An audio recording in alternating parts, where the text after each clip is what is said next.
అందరికీ నమస్కారం అండి. తెలంగాణ రాష్ట్ర ప్రభుత్వ ఉద్యోగులకు పెండింగ్ బకాయిల చెల్లింపులకి సంబంధించి ఇంపార్టెంట్ అప్డేట్స్, డిఏ, పిఆర్సీ, ఐఆర్పిఎఫ్ బిల్లులకు సంబంధించి నిర్ణయాలు. సో ఈ వీడియోలో వీటన్నిటి గురించి పూర్తి వివరాలు అయితే తెలుసుకుందామండి. ముందుగా పెండింగ్లో ఉన్నటువంటి బకాయిలతో పాటుగా రిటైర్మెంట్ బెనిఫిట్స్ కూడా చెల్లింపులు జరిగే విధంగా ప్రభుత్వం అయితే చర్యలు తీసుకోవాలని భావిస్తున్న వారందరూ కూడా వీడియోని ఒక లైక్ చేసి మీ తోటి ఉద్యోగ మిత్రులకు వీడియోని అయితే షేర్ చేయండి. ఛానల్ని ఫస్ట్ కనుక విజిట్ చేసినట్లయితే తప్పనిసరిగా సబ్స్క్రైబ్ చేసుకుని పక్కన ఉండే బెల్ సింబల్ని యాక్టివేట్ చేసుకోండి. ఇప్పుడు డీటెయిల్స్లోకి అయితే వెళ్ళిపోదాం.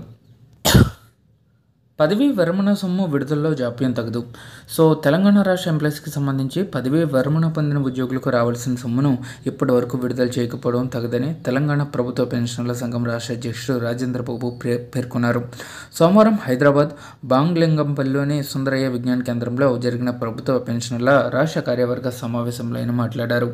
పెన్షన్దారుల సమస్యల పరిష్కారానికి సీఎం రేవంత్ రెడ్డి గారు సత్వరమే చొరవ చూపాలన్నారు. డిఆర్ బకాయిలను వెంటనే విడుదల చేయాలని కోరారు.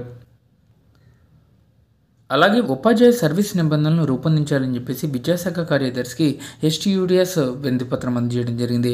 పాఠశాల విద్యాశాఖలో సుదీర్ఘంగా పెండింగ్లో ఉన్నటువంటి ఉపాధ్యాయ సర్వీస్ నిబంధనలను రూపొందించి MEO, deputy EO, diet, junior అధ్యాపక పోస్టులకు పదోన్నతులు కల్పించాలని ఎస్టీయూటీఎస్ ప్రభుత్వాన్ని డిమాండ్ చేసింది.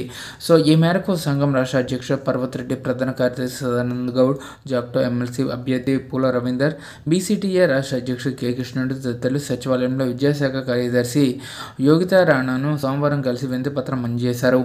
రాష్ట్రపతి ఉత్తర్వుల ఆధారంగా ఉపాధ్యాయులకు నూతన సర్వీస్ రూల్స్ను రూపొందించుకునే వెసులుబాటు ఉందని, ఈ సమస్యకు శాశ్వత పరిష్కార మార్గం ఇదేనని వివరించారు. ఇటీవలే జరిగిన స్పౌజ్ బదిలీలో కొన్ని జిల్లాల్లో సీనియారిటీ సాంకేతిక సమస్యలు వచ్చాయని వాటిని పరిష్కరించాలని కోరారు. అలాగే బోధనా సిబ్బంది పదవి విరమణ వయో పరిమితిని పెంచాలని చెప్పేసి మరొక ఇంపార్టెంట్ న్యూస్ అయితే రావడం జరిగింది.